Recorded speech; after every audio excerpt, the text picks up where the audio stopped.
السلام عليكم ورحمة الله.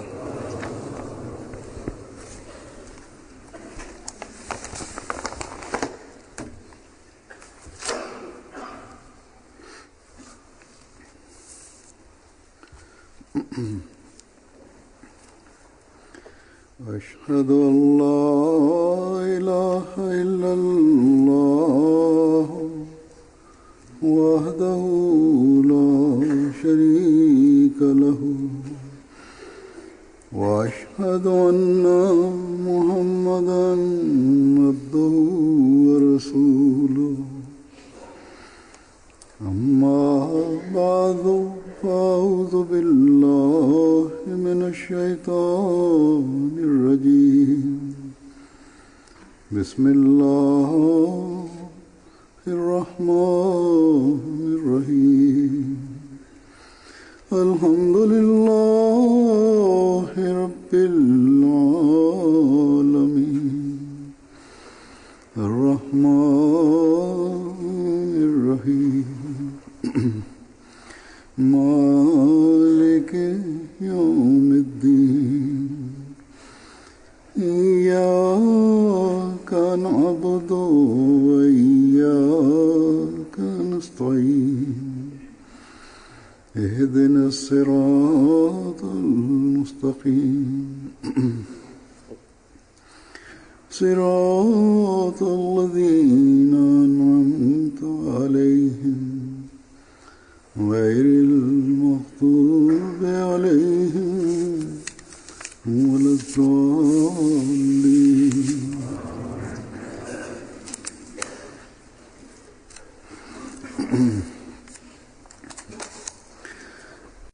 Hammaga ma'lum bo'lganidek, men o'tgan kunlarda taxminan 6 hafta ish safarim bilan Kanadada edim. Alloh taolaning fazl marhamati bilan bu ish safarim jamoat dasturlari jihatidan ham, begonalar bilan o'tkazilgan faoliyat jihatidan ham barakali bo'ldi. Kanada jalsa salonasidan so'ng odamlarning jalsaga tegishli taassurotlari, ma'muriy narsalar va Alloh taolaning fazl marhamatlariga shukrona keltirish to'g'risida men jalsadan keyingi juma xutbasida aytib berdim.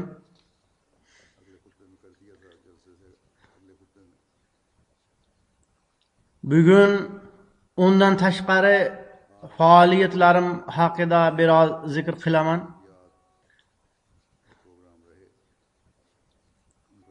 Alloh taolaning marhamati bilan Kanada jamoati ham dunyodagi ko'pgina boshqa jamoatlarga o'xshab ixlosu vafoda ilg'or jamoatlardandir.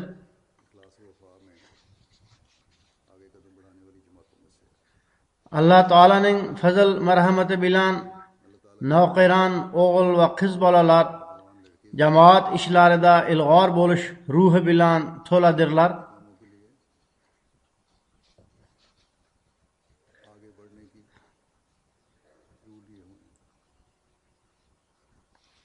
Bu yigitlar ommaviy axborot vositalari bo'yicha mahorat bilan ishladilar. Ular jamoatni keng ko'lamda tanishtirishga urindilar va Alloh taolo ham ularning mehnatlarini samarali qildi. Siyosatchi va hukumat arboblari bilan oldin ham tanishlik bo'lib, ular bilan yaxshi muomala bor edi. Bular uni ham ko'paytirdilar. Ammo bu safar ommaviy axborot vositalari bilan bo'lgan aloqada yaqqol farq ko'rindi. Biroq bunisi xolisan Alloh taolaning marhamatidir. Bu kishilar biroz qo'l tekizgan, Alloh taolo esa unga cheksiz baraka qo'shdi. Bu yigitlar o'zlari ham biz o'zimiz ham kutmagandan ko'proq e'tiborni oldik deb tan olishadi.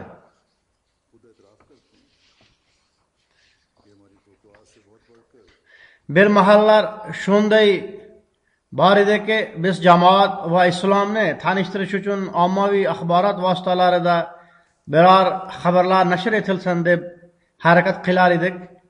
Biroq ommaviy axborot vositalari turli xil bahonalar qidirar edilar.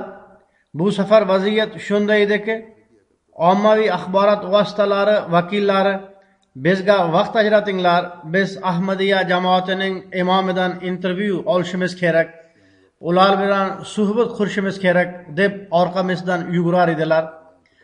Biroq vaqtning tangligi sabab biz majbur bo'lib qo'limizdan kelgancha ommaviy axborot vositalari bilan aloqada bo'ldik. Qolgan media vakillaridan uzr so'rashga to'g'ri keldi.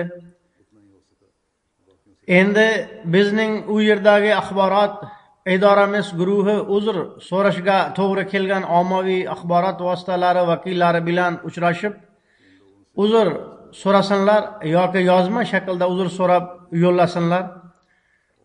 Bu kelajakda ham aloqalarni o'rnatish uchun muhim narsa.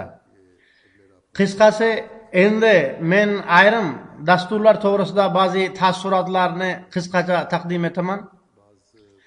Alloh taolaning fazl marhamati bilan u yerda 3 ta yangi masjid bino qilindi. Biroq ikkitasining tadbirida begonalar ham taklif qilingan edi. Parlamentda ham bir tadbir o'tkazildi.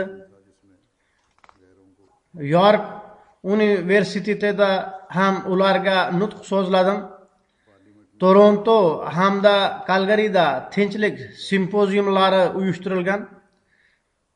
Ularda begonalar oldida islom ta'limotlarini taqdim etishga fursat topdim. Alloh taolaning fazl marhamati bilan har bir joyda odamlar islom ta'limotlarining go'zalligini tan oldilar. Eng birinchi men Torontodagi ommaviy axborot vositalarining yoritishlarini qisqacha zikr qilaman. Torontoda 3 ta intervyu bo'lgan. Bir intervyu Global News Toronto olgan. U Kanadaning mashhur axborot telekanalidir. Unda bu intervyu ko'rsatilgan. Taxminan 300 ming kishi uni tomosha qildilar. Bu hisobot kelgunga qadar u intervyuni 100 ming kishi internet orqali ham tomosha qilib bo'lgan. Shuningdek, ikkinchi intervyuni u yerdagi CBC nomli milliy telekanalning yuqori darajali mashhur jurnalisti Peter Memberch olgan. U taxminan 2 hafta oldin bu intervyuni tayyorlagan edi. Shundan keyin u milliy telekanaldagi o'z dasturida bu intervyuni namoyish etdi. Men aytganimdek, u yuqori darajali jurnalist bo'lib, u yerda juda ham mashhurdir. U kishi bilan islom to'g'risida, dunyoning vaziyati haqida, Hazrat Masih Maud alayhissalomning kelishi hamda shu kunlarda islomni badnom qiladigan ekstremistlar haqida ko'p gaplashdik. Bu suhbatning ayrim qismlarini u kishi ko'rsatdi, ayrimlarini esa ko'rsatmadi. Biroq nima bo'lsa ham yaxshi yoritdi. Shuningdek, Global and Mail nomli milliy gazeta men zikr qilganim CBC kanali olgan intervyuni nashr etdi. Taxminlar bo'yicha u orqali 10 million kanadaliklarga bu payg'am yetib bordi. So'ngra gazeta va YouTube orqali ham ko'p xabarlar nashr etilib va joylanib 1 million kishiga yetib bordi.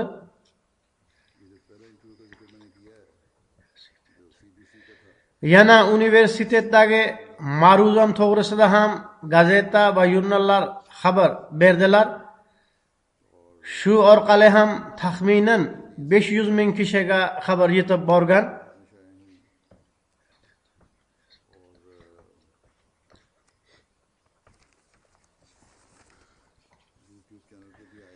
Endi men jalsadan so'nggi birinchi faoliyatni zikr qilaman. U Kanada poytaxti Ottavadagi parlamentda bo'lgan. U yerda kun bo'yi faoliyat olib borilgan. Odamlar bilan uchrashib turdik. Bosh vazir bilan alohida uchrashuv o'tkazildi. So'ngra uning ayrim vazirlari bilan nihoyatda yuksak darajada uchrashuv bo'ldi va men ularga jamoatga doimo yordam berganliklari uchun minnatdorchilik ham bildirdim. Parlamentda uyushtirilgan tadbirda Kanada hukumatining 6 ta vaziri, 57 parlament deputatlari, turli davlatlar elchilari, Amerika elchixonasining birinchi kotibi, Liviya elchixonasining vakillari hamda Ontario viloyati vaziri ham ishtirok etgan.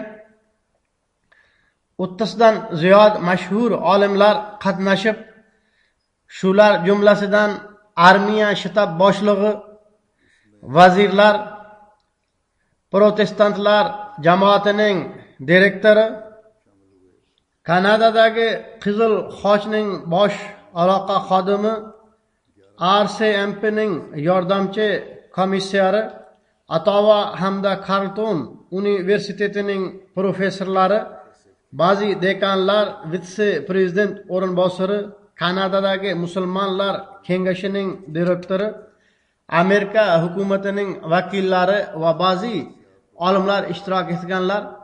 Qisqacha aytganda, biz dunyoni boshqarmoqdamiz degan kishilar u yerda yig'ilgan edi.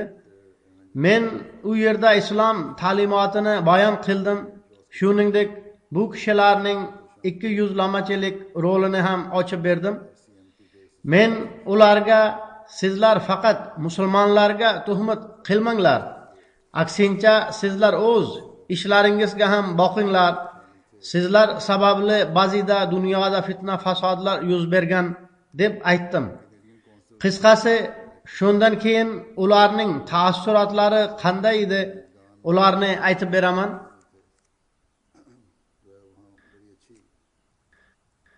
Jodi Segro nomli parlament a'zosi shunday dedi: Ahmadiyya jamoati imomning ma'ruzasi biz qanday qilib 3-jahon urushidan saqlana olamiz degan nasihatlar bilan to'la edi. Shu narsa aniq ediki, biz bu halokatdan saqlanishimiz uchun bir-biri bilan hamkorlik va xizmatlashuvning o'ta katta ehtiyoji bor. U davom etib shunday deydi: Xalifaning bu payg'omini butun dunyoga yetkazish kerak.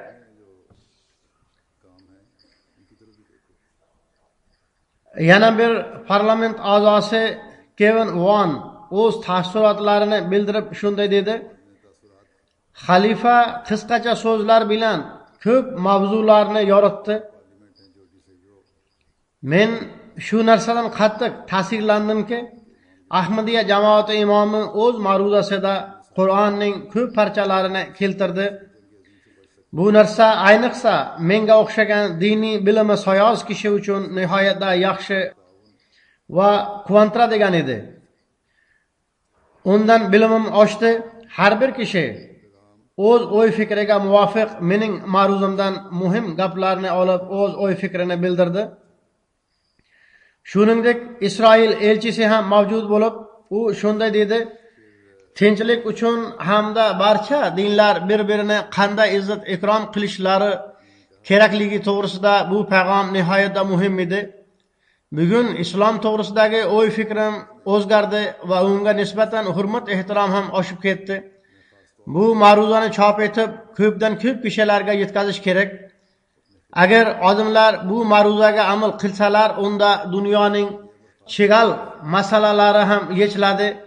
Menga ushbu ma'ruzada chidamlilik hamda barcha kishilarning haq-huquqlari ularning musulmon yoki yahudi bo'lishlaridan qat'iy nazar ado etilishi kerak degan narsa juda yoqdi. Yana immigratsiyaning tajribali hakami Louisa Arber u kishi bu yil u yerda Sir Zafrullohxon nomidagi mukofotni ham olgan. U o'z taassurotlarini bildirib shunday deydi: Jamoatning imomi nihoyatda ochiq so'zlar bilan bizning kamchiliklarimiz va nuqsonlarimizga e'tiborimizni qaratdi. Shu bilan birgalikda g'arb jamiyatidagi muammolar, ya'ni ba'zida ularning amallarida munofiqlik ko'rinadi va ular ozchilikning haq-huquqlarini ado qilmasliklarini ham yoritdi.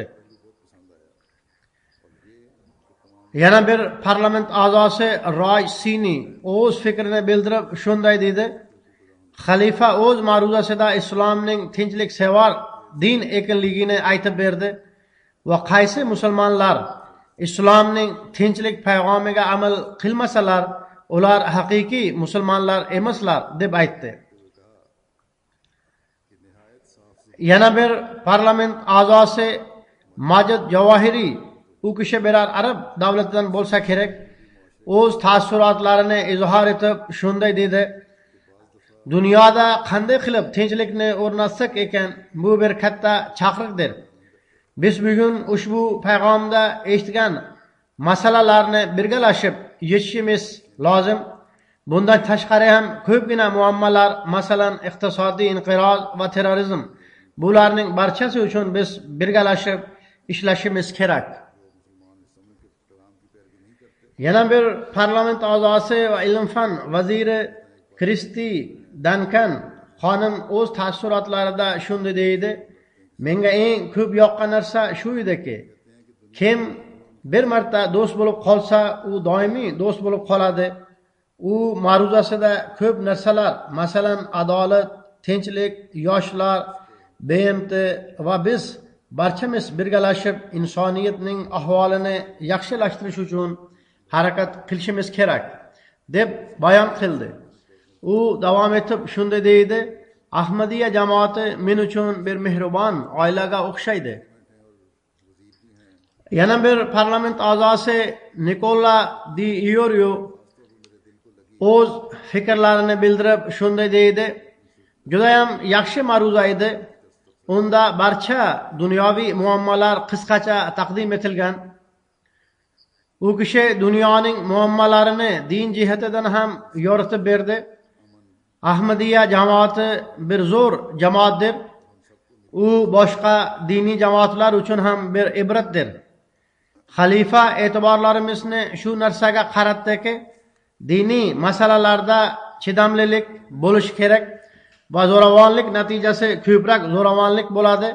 Agar biz chidamlilik fazilatini o'zlashtirib olsak, katta bir o'zgarishni yuzaga chiqara olamiz. U davom etib shunday deydi: Men Ahmadiyya jamoatining imomi bu yerga kelib, biroz rasmiy gaplarni gapirib, biroz minnatdorchilik gaplarini aytib o'tirib oladi deb o'ylagandim. Biroq u qilgan ma'ruzadan yaxshiroq ma'ruzani hech eshitmaganman. U dunyo duch kelgan barcha muammolarni yoritib berdi.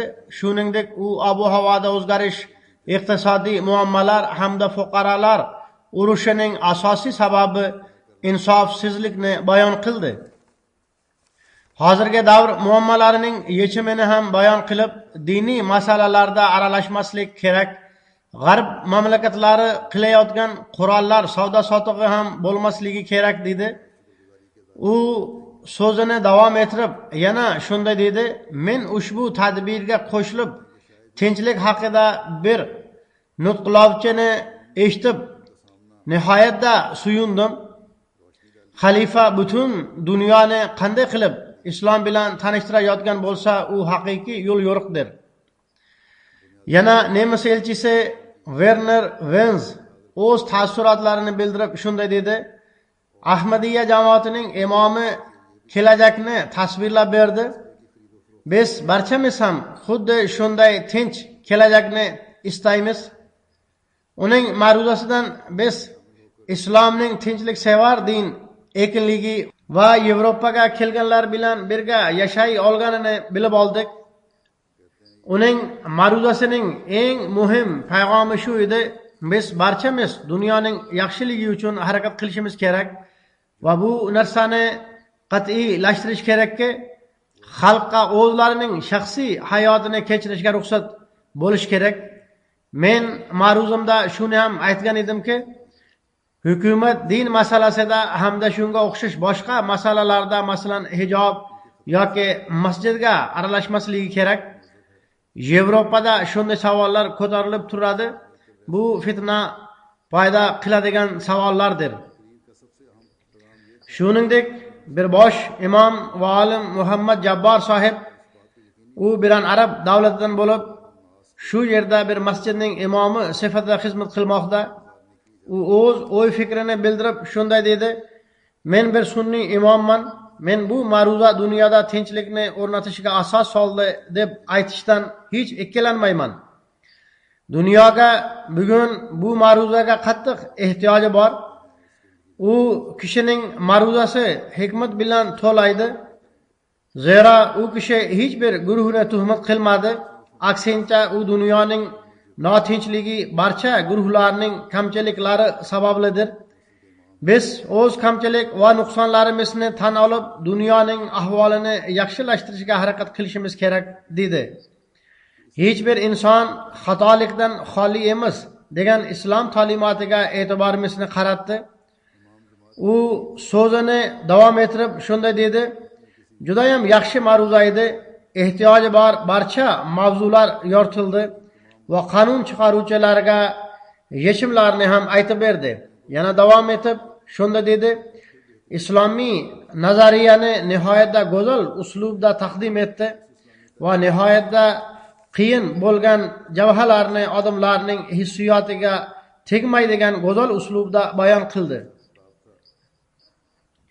Yana bir mehmon Garnet Genius o'z taassurotlarini bildirib shunday dedi: qanday qilib din va diniy rahbarlar jamiyatda tinchlikni o'rnata oladi hamda hozirgi davr muammolarini yecha oladi degan payg'am nihoyatda go'zal edi. U bu narsani ham yoritib berdi. Biz qanday qilib qurollar savdo sotig'ini cheklab bir-birimiz bilan tinch yashay olamiz? Biz umuman bir-birimizni tuhmat qilamiz.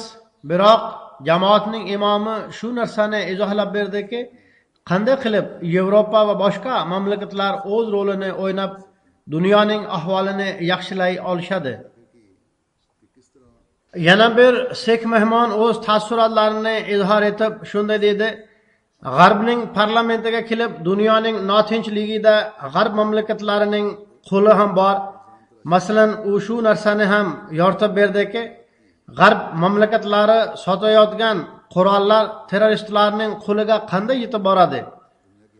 U shu narsani ham izohlab berdiki, terrorizm uchun boradigan kanadalik kishilar ichida 20% ayollar bo'ladi va ular kelajak avlodlarini ham o'sha rangga bo'yab qo'yadilar.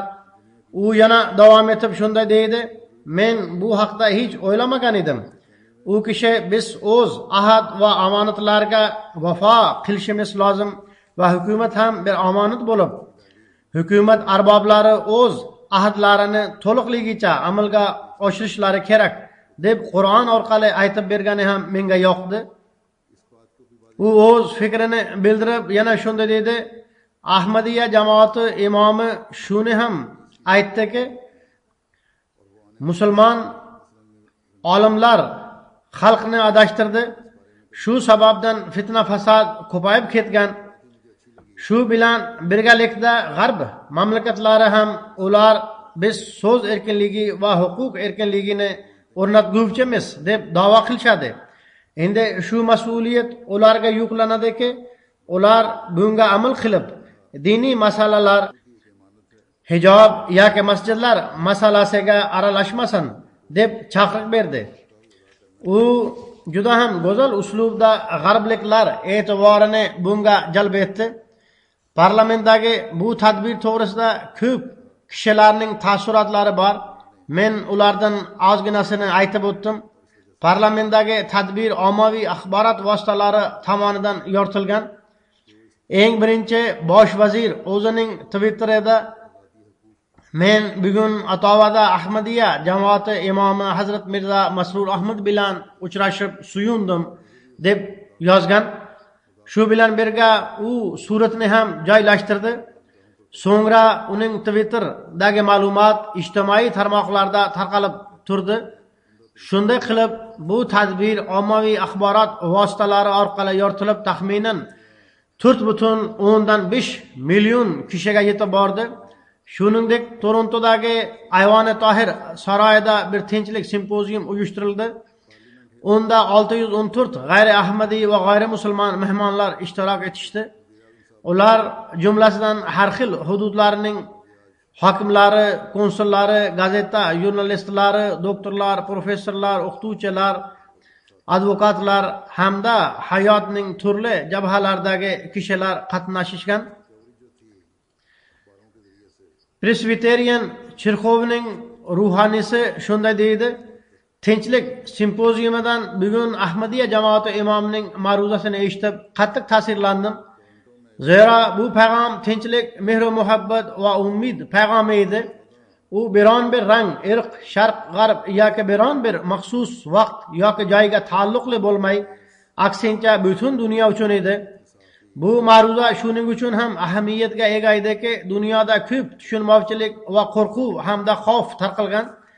Biroq bugungi payg'amda shu narsa nihoyatda ochiq aydin ediki, bizning o'rtamizda mushtarak bo'lgan narsalar ko'p va ixtilofli narsalar oz. Odamlar tenglashi kerak bo'lgan bu nihoyatda katta xush xabardir. Yana bir mehmon Greg Kennedy, uning singlisi yaqinda islomni qabul qilgan, u o'z taassurotlarini bildirib shunday dedi: men bugun singlim bilan keldim, zira u yaqinda islomni qabul qilgan. Biz Ahmadiyya jamoatining ta'limotlari qanaqa ekanini ko'rmoqchi edik. Men Ahmadiyya jamoati imomining payg'amini eshitib cheksiz quvondim. Zira mening singlim muhabbat qilguvchi, yordam berguvchi hamda odamlarga xizmat qilguvchi guruhga qo'shildi. Men bugun o'rgangan narsalardan nihoyatda xursandman. Men ushbu simpoziumda jamoat dunyoda qilayotgan xizmatlar haqida ham aytib bergan edim. Shuningdek, parlamentda yana bir kishi bor edi. U Muhammad al-Halavaji Noil jamg'armasining prezidenti bo'lib ishlaydi. U o'z taassurotlarini bildirib shunday deydi: bugungi payg'am nihoyatda ochiq edi. Biz barchamiz muhabbat bilan yashab, hech kimdan nafratlanmasligimiz kerak. Agar biz bir-birimizdan nafratlanib tursak, unda tinchlik qoyim bo'la olmaydi. Men parlamentda jamoat imomining ma'ruzasini eshitganimda, parlamentda shunday uslubda biron bir musulmon rahbar shunaqa ma'ruza qila olishiga hech ishongim kelmasdi. U hech qanday qo'rqmay, ikkilanmay nutqladi va odamlar bu islomning haqiqiy payg'ami ekanligiga ishondilar. Bo'layotgan urushlarning orqasida ayrim kishilar bor. Ular shundan manfaat ko'rmoqdalar. U yana davom etib shunday deydi: imom bugungi ma'ruzasida ham muhabbat barchaga, nafrat hech kimga degan shior to'g'risida gaplashdi. Ana shu bizning dasturul amalimiz bo'lishi kerak va ana shu ayni haqiqatdir. Yana Zamida qo'mitasining a'zosi Abu Yusuf janoblari shunday deydi: men bugun ko'rgan narsadan qattiq ta'sirlandim. Ahmadiyya jamoati imomi o'z ma'ruzasida payg'ambar sallallohu alayhi vasallamga tegishli ko'p misollarni taqdim etib, e'tiborimizni ularga amal qilish uchun harakat qilishga qaratdi. Ahmadiyya jamoati payg'ambar sallallohu alayhi vasallamning hayot yo'lidan uning birovni majburlab hech qachon islomga kirgizmagani hamda payg'ambar sallallohu alayhi vasallamning barcha insoniyatga xizmat qilganini isbotladi. Qur'oni Karim orqali islomiy ta'limot la ikroha fid dinni ham yoritdi hamda payg'ambar sallallohu alayhi vasallam qanday qilib nasroniy Yahudi, Hindu yoki biror boshqa din egasiga haq huquqlarini bergani haqida so'zlab berib, inson sifatida bizning barchamiz bir ekanligimizga e'tiborimizni qaratdi. So'ngra 3-tadbir York universitetida bo'lib o'tgan. York universiteti Kanadaning mashhur universitetlaridan biridir. Unda 11 ta fakultet bo'lib 53 mingdan ziyod talabalar tahsil olmoqda. Universitetida o'qituvchilar soni 7 mingga yaqin. Bu universitetdan hozirgacha 300 ming talaba tahsil olgan. Men rektordan so'rasam, bu Kanadaning 3-yirik universitetidir deb aytgan. Bu tadbirga Kate Courier nomli bir mehmon ishtirok etgan edi. U Toronto universitetining faxriy a'zosidir. U o'z o'y fikrini bildirib shunday deydi: "Bugungi kun bir sovg'a edi.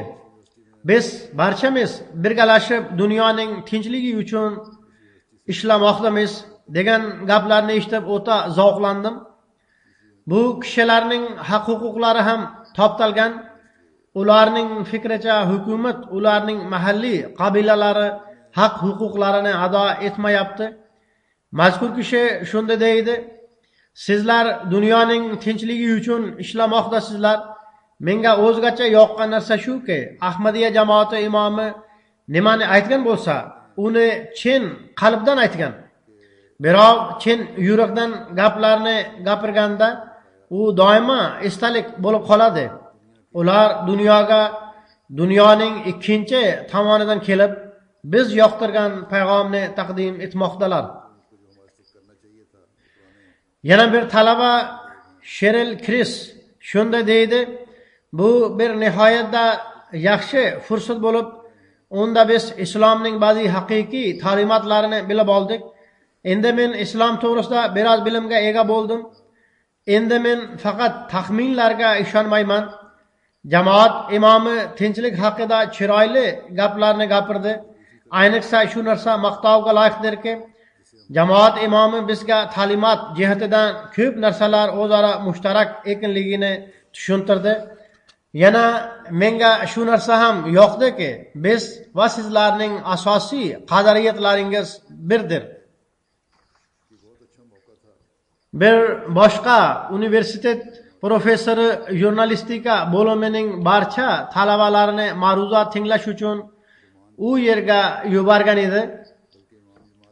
Bir jurnalist Yusr Albaroni shunday deydi: "Jamoat imomi o'zaro ittifoq bilan yashash haqida aytib bergani menga juda yoqdi. Bir jurnalist sifatida men ko'pincha ayollarning haq huquqlari to'g'risida yozaman. Biroq bir diniy rahbar bu haqda nutqlaganda bu bir o'zgacha ahamiyat kasb etadi. Jamoat imomi islomiy dunyoning muammolarini va ana shu muammolar orqasida boshqa hukumatlarning qo'li borligini nihoyatda ochiq-oydin aytib berdi. Jamoat imomi dunyoning ahvoli to'g'risida o'qiganda tashvishlanishini eshitib yoqtirdim."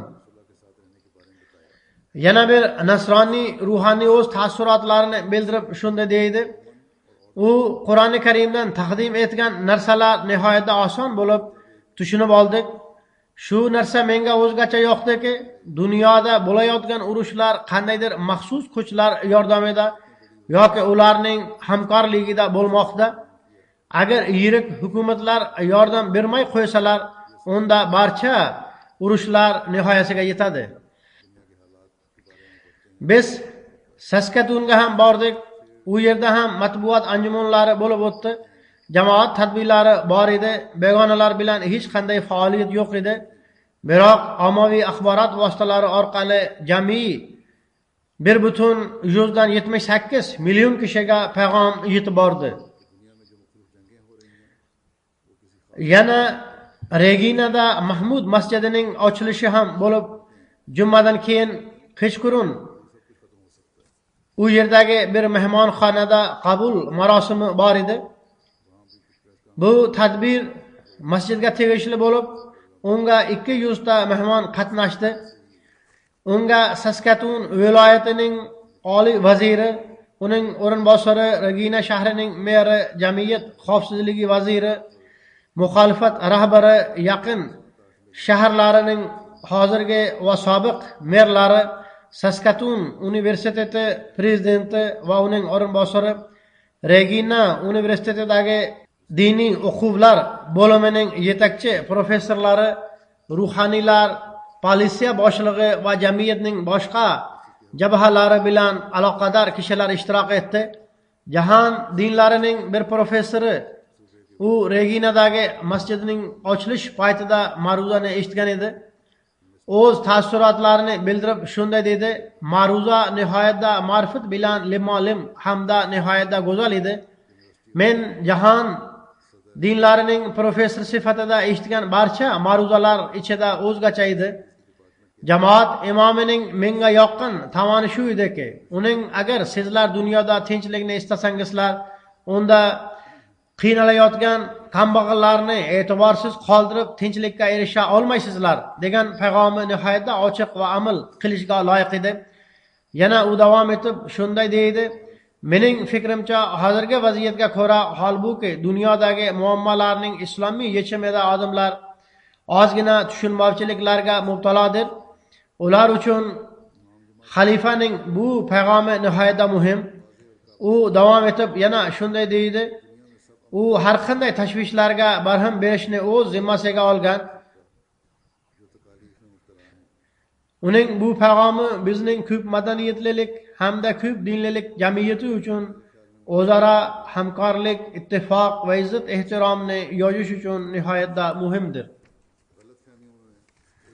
Yana Saskatoondagi Leto kengashining a'zosi Paul Mary Men shunday deydi: "Ko'pgina dunyoviy va siyosiy tadbirlar o'tkaziladi.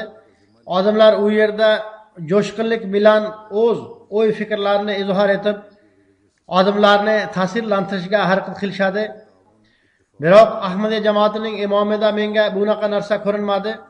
Men u kishining o'z tomoniga nihoyatda muhabbat bilan chorlayotgani va barchaga muhabbat ko'rsatish uchun shay va tayyor bo'lganini sezdim. Men o'ylaymanki, din va ruhaniyat darhaqiqat ana shu narsaning nomi, ya'ni o'z qo'shnilarini yaxshi ko'rish va boshqalarga yordam berishdir. Qo'shnilar haqidagi islomiy ta'limotni men u yerda zikr qilgandim. Mazkur kishi bunga ishora qilmoqda."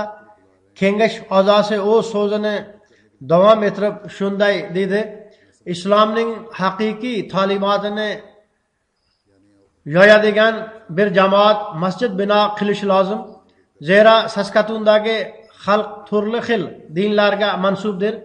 Barchasi bir-birini hurmat qilib, chidamlilik muomalasini qilishlari lozim." Yana Saskatoondagi muxolifat lideri Trent Wotherspoon o'z taassurotlarini izhor etib shunday deydi: "Bugun bir o'ta go'zal yig'in bo'lib, Ahmadiya jamoati imomining payg'omi nihoyatda kuchli va muhim edi. U bizning dinlarimiz orasidagi mushtarak narsalarni belgilab o'tdi. U bizga xabar qildiki, kanadalik Ahmadiylar insoniyatni ustun qo'yish aqidasiga urg'u beradilar. Ahmadiya jamoati imomining biz o'zimizga yoqqan narsani boshqalarga ham yoqtirishimiz kerak degan payg'omi biz barchamiz uchun muhimdir. O'zaro mehr va muhabbat hamda tinchlikning o'rnatilishi to'g'risida ham payg'om bor edi. Jamoat imomi biz barchamiz amal qilishga harakat qiladigan qadriyatlarni belgilab ko'rsatdi. Bu qadriyatlar faqat bizning shahrimiz Regina yoki viloyatimiz Saskatoonni mustahkamlash uchun emas, balki bizning mamlakatimiz hamda dunyomizni mustahkamlash uchundir. Reginada masjidning ochilishidan so'ng u jarayonni ommaviy axborot vositalari yoritdi. Turli telekanal va gazetalar bilan matbuot anjumanlari bo'lib o'tdi. Shaxsiy intervyular ham berildi. Telekanallar, radio hamda gazeta taxminan 6-7 ta axborot idoralarining vakillari mavjud edi. Shunday qilib masjidning ochilish marosimi va Reginadagi matbuot anjumaniga tegishli xabarlar nashr etilgan. Shu sabab taxminan 1,97 million kishilarga islom payg'omi yetib borgan.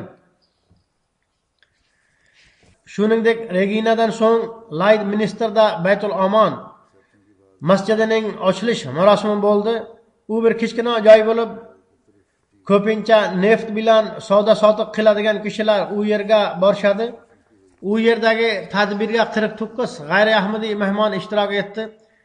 Unda Saskatunning qonun chiqaruvchi palata a'zolari, sobiq parlament a'zolari, yangi saylangan mer, yaqin hududlardagi merlar va ularning o'rinbosarlari, konsullar, professorlar, o'qituvchilar, jurnalistlar hamda jamiyatning turli sohalariga taalluqli kishilar ishtirok etishdi. Sobiq immigratsiya va mudofaa vaziri Jason Kenny ham ishtirok etdi. Uning eskidan jamoat bilan aloqasi bor. Men bilan ham shaxsiy aloqasi mavjud. O'z taassurotlarini bildirib, u shunday deydi: Ahmadiyya jamoati bir kichkina jamoat, biroq nihoyatda mehnat bilan ishlab islomning ravshan chehrasini dunyoga taqdim etmoqda. Dunyoning hozirgi ahvoli va terrorizm haqida islom radikalizmga ruxsat beradi degan noto'g'ri tushunchalar mavjud. Shunday vaziyatda Ahmadiyya jamoati uni tuzatuvchilik rolini o'ynaydi. Bu islom Kanada madaniyatiga aynan muvofiq va tinchlikka kafolatchidir. Yana davom etib shunday deydi: Mening fikrimcha, masjidning ochilish marosimi hamda Ahmadiyya jamoati imomining ish safari butun hudud uchun bilimni ko'paytirishga sababchi bo'ladi va odamlar oldida islomning go'zal chehrasi taqdim etiladi. Bugun Ahmadiyya jamoati imomi odamlar ko'ngillarida islom hamda masjidlar haqidagi bor salbiy o'y-fikrlarga javob berdi. Masjidning ochilishi nihoyatda ijobiy bosqich bo'lib, bizning diniy erkinlik qadriyatlarimizga aynan muvofiqdir. Men aytib o'tganman, jamoat bilan uning eskidan aloqasi bor. Lahorda Ahmadiylar shahid bo'lgan paytda eng birinchi u kishi menga ta'ziya bildirgani qo'ng'iroq qildi. U payt bu kishi vazir bo'lib ishlardi. Shundan so'ng u kishi buni ham va'da qilgan ediki, biz shahidlarning oila a'zolarini Kanadada joylashtirishga harakat qilamiz. U bu va'dasini ham amalga oshirdi. Alloh taolaning fazl marhamati bilan taxminan barcha shahid bo'lgan kishilarning oila a'zolari u yerga ko'chib borishgan. Tadbirda John Gormley nomli bir mehmon ishtirok etgan. U radioning bir dasturida mezbon bo'lib ham ishlaydi. U o'z o'y fikrini izhor etib shunday dedi: Xalifa masjidning roli haqida ko'p muhim narsalarni aytib berdi. Yana menga iqtibosan shunday dedi: Xalifa masjid faqat ibodat uchun emas, balki insoniyatning jamlanish joyi hamdir. Va Ahmadiyya jamoati bu haqda ko'p ishlar qilmoqda. Biron bir terrorlik voqeasi yuz berganda Ahmadiyya jamoatigina eng birinchi o'zaro aloqalarni mustahkamlash va turli xil dinlarni jamlashga harakat qiladi. Mazkur mehmon davom etib shunday dedi: Xalifa bizga shu payg'omni ham berdiki, vatanni sevish iymondandir. Bu islomning ta'limotidir. Ahmadiyya jamoatining kishilari jamiyatning to'liqlayin bo'lagidirlar. Ular qayerda joylashgan bo'lsalar, u yerda butunlay odamlar bilan aralashib ketganlar. Ahmadiyya jamoati a'zolari qayerda istiqomat qilayotgan bo'lsalar, u yerdagi jamiyatni mustahkamlashga harakat qilib turadilar. Shundan so'ng Kalgarida 11 noyabr kuni jumadan so'ng tinchlik simpoziyumi bo'lib o'tdi.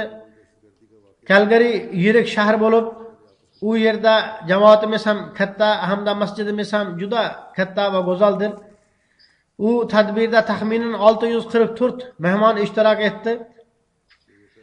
Bu mehmonlar orasida bir necha oy oldin bosh vazir lavozimidan bo'shagan sobiq bosh vazir ham ishtirok etdi. Alberta viloyatining inson xizmatlari vaziri, Kanadaning sobiq hamda hozirgi meri, sobiq vazir Jason Kenny u oldin tilga olingan. Calgary universitetining rektor o'rinbosari va dekani, ba'zi yaqin hududlarning merlari va ularning o'rinbosarlari, Red Deer kollejining prezidenti, qonun chiqaruvchi palata a'zolari va jamiyatning turli sohalariga mansub kishilardan iborat 600 dan ziyod kishi mavjud edi. Yaxshi ziyoli kishilarning yig'ini edi. Kanadaning sobiq bosh vaziri Stephen Harper bu yerda o'z taassurotlarini izhor etib shunday dedi: "Men Ahmadiyya jamoati imomining ko'p joylardagi ma'ruzalarini eshitganman. U kishi doimo islomning tinchliksevar payg'amini dunyoga yetkazadi." Yana u kishi o'z o'y fikrini bildirib shunday dedi: "Bugungi ma'ruza ham shundan iborat edi. Bu nihoyatda azimushon payg'amdir. Bu payg'am uning jamoatining barcha a'zolarini aks ettiradi. Mening fikrimcha Ahmadiyya jamoati imomining so'zlari nihoyatda muhim. Har bir kishi uni tinglashi kerak. Zira bugungi davrda radikal kishilar islomni badnom qilishga bel bog'laganlar. Oddiy odamlar buni haqiqiy islom deb tushunishadi. Islom so'zi tinchlik degan ma'noni bildiradi. Xalifa shuni aytib berdiki, islomning ma'nosi tinchlikdir. Islomning ma'nosi Alloh taolo va uning xalqi bilan muhabbat qilishdir.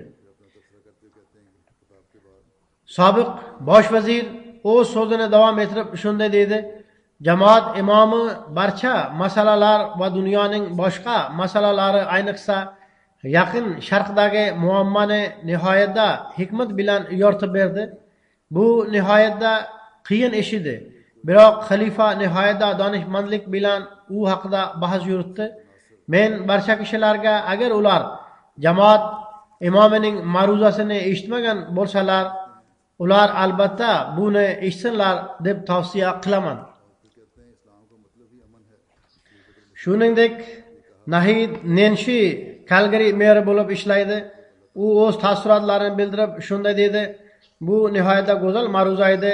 Islomning tinchliksevar ta'limoti nihoyatda dadillik bilan taqdim etildi va islomda radikalizmga hech o'rin yo'q deb aytdi.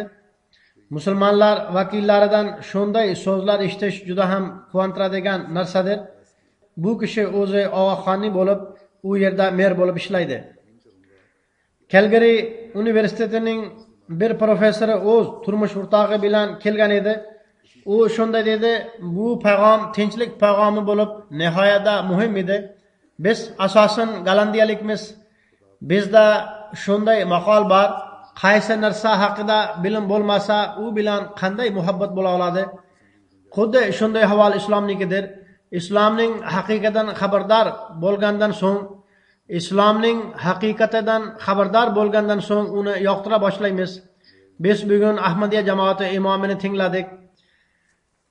Biz bugundan boshlab islomni yaxshiroq tushunamiz va oldindan ham ko'proq sevamiz."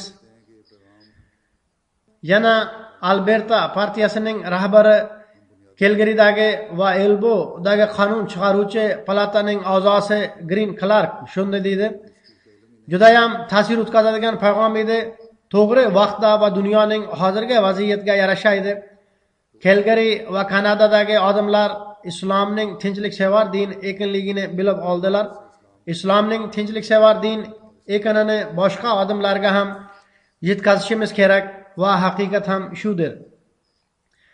Brian Littleshef nomli mehmon o'z o'y fikrini shunday bildirdi: "Ahmadiyya jamoati imomi o'z ma'ruzasida tinchlikka ko'proq urg'u berdi. Bu nihoyatda go'zal uslub edi. Men islom to'g'risida oz ma'lumotga ega bo'lib, islomdan qo'rqar edim. Ommaviy axborot vositalari orqali islomning salbiy yoritilishi natijasida shak shubhada edim. Men Qur'on haqiqatan shunday fitna fasodga ta'limot beradimi deb o'ylardim. Nihoyat men bugun shu savollarimga javob topdim. Jamoat imomi Qur'oni Karimdan parchalar keltirib islomning tinchliksevar din ekanligini isbotladi. Men oldin qachondan safarga chiqqanimda yaqin sharqlik biror kishi bilan uchrashganimda bu terrorist menga hujum qilmasin deb qo'rqardim. Biroq bugun shu narsa menga ma'lum bo'ldiki, islom ta'limotidan qo'rqishning keragi yo'q. Jamoat imomi bizga bergan payg'amga o'ta ko'p ehtiyoj bor. Zero dunyoda ko'p fitna fasod paydo bo'lgan. Ahmadiya jamoati imomi biz barchamizga nafratga qarshi hamdardlik va muhabbat bilan kurashish kerak deb aytib berdi. Yana Kelli nomli bir xonim shunday deydi: men shunchalik muhim bir tadbirga qatnashayotganimni hech o'ylamasdim. Men faqat bir do'stimni rozi qilish uchun ishtirok etgandim. U albatta ishtirok eting deb taklifnoma bergan edi. Bu ayol kishi juda ham ziyoli. U davom etib shunda deydi: men kelganimdan juda ham xursandman. Men har tomonlama ijobiy o'y fikri bor shunday tadbirni hech ko'rmagandim. Ahmadiya jamoati imomining payg'omi nihoyatda a'lodir. Menday bilimi past kishiga ham shu narsa oydinlashdiki, islom dini har bir qavm, irq va dinga xush kelibsiz deydigan dindir. Shu sababdan biz hech qachon islomdan qo'rqmasligimiz lozim. Agar ehtiyoj bor bo'lsa, faqat shu narsaga ehtiyoj borki, biz musulmonlarni yaxshiroq bilishga harakat qilaylik. Men u yerda ba'zi sharqshunos olimlar Stanley Pool va hokazolarning parchalarini taqdim etgan edim. Bu parchalar payg'ambar sallallohu alayhi vasallam qanday qilib tinchlikni o'rnatganligi va qanday qilib sabr qilganligi haqida edi. Bu haqda u ayol kishi o'z o'y fikrini bildirib shunda deydi: g'ayri musulmon olimlarning parchalari taqdim etildi. Ular menga juda ham yoqdi. Jamoat imomi o'z o'y fikrini bildirib, islom payg'ambarini tinchliksevar deb isbotladi. Bu kishi faqat tanishi bo'lgani uchun tadbirga keldi. Biroq Ahmadiylar kimlar bilan tanishgan bo'lsalar, ularga islomning go'zal ta'limoti to'g'risida ham aytib berishi kerak. Shunday qilib, keyingi gaplar orasida da'vatga ham yo'l ochiladi va boshqalar dunyoviy gaplar bilan bo'lib, ularga islom to'g'risida hech xabar bo'lmasa, bunday bo'lmasligi kerak. U endi yaqin do'sti edi, o'zining do'sti uchun tadbirga ishtirok etdi. Biroq Ahmadiy tanishi unga islom to'g'risida hech narsa aytib bermagan edi. Bizning noqiron o'g'il va qiz bolalar bunga e'tiborlarini qaratishlari lozim. Kelgari politsiyasining bir ofitseri Bob Richard shunday deydi: bu nihoyatda qiziqarli ma'ruza edi. Jamoat imomi islom qanday qilib turli madaniyatlarni rivojlantirishni aytib berdi. Bizning jamiyatimiz bu narsaga qattiq ehtiyoji bor. Jamoat imomi barcha odamlarni birlashtirmoqda, dinlararo suhbatni rivojlantirmoqda. Jamoat imomining so'zlari mening qalbimdan joy oldi. Ayniqsa u xalqaro aloqalar haqida gapirib, ularning yechimi qanday bo'lishini aytib berdi. U Qur'oni Karimdan parchalar keltirib, shu narsani isbotladiki, islom faqat tinchlik dinidir va musulmonlar garchi ikkinchi guruhning niyati yomon bo'lsa ham har holda sulhga qo'l cho'zishlariga ta'limot berilgan. Yana bir Anila Lee Jovan nomli mehmon shunday deydi: Ahmadiya jamoati imomi Kanadaning sobiq bosh vaziri oldida g'arb dunyosiga sizlar insof qilishlaringiz kerak va dunyo muammolarida o'z rolingizga e'tiborni qaratinglar deb aytgani menga yoqdi. Jamoat imomi umuman to'g'ri aytdi. Dunyodagi muammolar uchun yagona bir guruhni aybdor deb bo'lmaydi. Kanadaning tub aholisi o'z qabilalarida yashaydi. Ko'pincha shaharlarga ham kelib qolishadi. Baribir ular tub aholi deb ataladi. Ulardan Lipu Shil nomli bir kishi shunda dedi: jamoat imomi nihoyatda iymondorlik va jasurlik bilan islomga, u terrorizmga ta'lim beradi degan e'tirozga javob qaytargani menga yoqdi. Menga shu narsa ham yoqdiki, jamoat imomi Qur'ondan parchalar keltirib, shunday e'tirozlarning noto'g'riligini isbotladi. U yana davom etib shunday dedi: jamoat imomining g'arb mamlakatlari yaqin sharqda qurollar yetkazmoqdalar deb aytgani ham to'ppa to'g'ridir. Jamoat imomi islomiy janglarning mohiyatini bayon qila turib, ular zolim qulini to'xtatish uchun qilingan degan jumlani ishlatdi. Bu jumla menga yoqdi. Buni doimo esimda tutaman. Ya'ni islomiy janglar zolim qulini to'xtatish uchun qilingan. Men bilaman, xalifa zulm sitam va jabrning ma'nosini yaxshiroq tushunadi. Shuning uchun xalifa bizning qiyinchiliklarimizni yaxshiroq tushuna oladilar deb his qildim.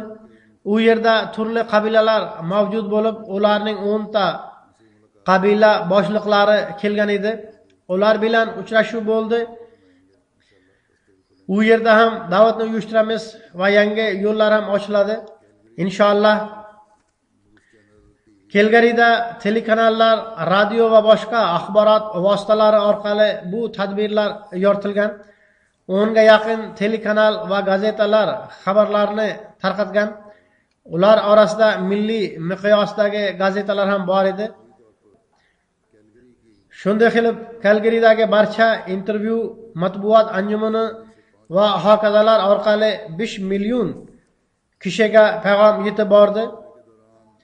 Kanadadagi ish safarim mobaynida 32 ta telekanal 5 tilida xabarlar bergan. Bu orqali 40 million kishiga payg'am yetib borgan. Radio orqali 6 tilda 30 ta xabar nashr etildi. Bu orqali 800 ming kishiga payg'am yetib bordi. 227 gazetada 12 tilda xabar hamda intervyular nashr etilgan. Bu orqali 4,8 million kishiga payg'am yetib bordi.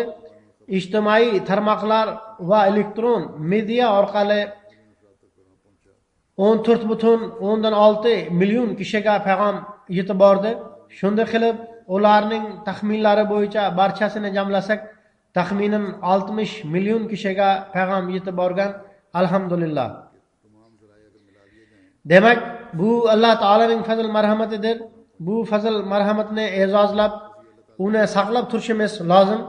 Ayniqsa Kanadadagi ahmadiylar bunga ko'proq e'tibor berishlari kerak, toki Alloh taolaning marhamatlari yanada oshsin. Doimo esda tutinglar, bizning har bir ishimizda ahmadiyat va haqiqiy islomning payg'amini yetkazishga niyat bo'lishi kerak.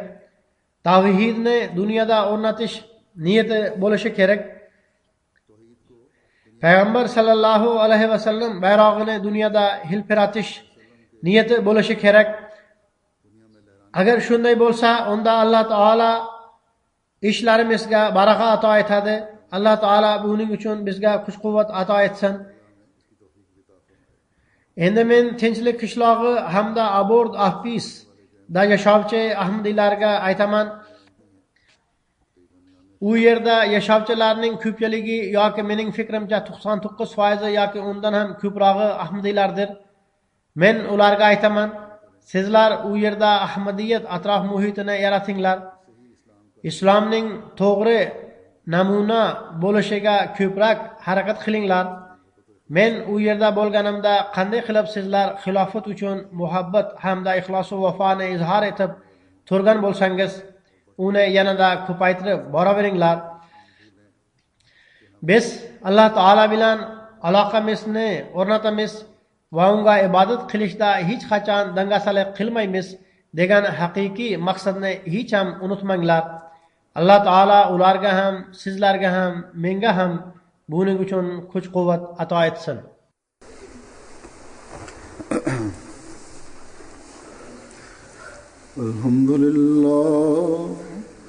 Alhamdulillah nahmaduhu wa nasta'inuhu wa nastaghfiruhu wa nu'minu bihi wa natawakkalu alayhi ونعوذ بالله من شرور أنفسنا ومن سيئات أعمالنا من يهده الله فلا مضل له ومن يضلل فلا هادي له ونشهد أن لا إله إلا الله ونشهد أن محمدا عبده ورسوله عباد الله رحمكم الله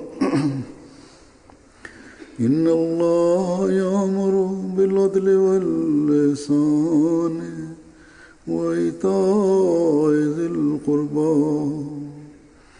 وينهى عن الفحشاء والمنكر والبغي يعظكم لعلكم تذكرون اذكروا الله يذكركم وادعوه يستجب لكم ولذكر الله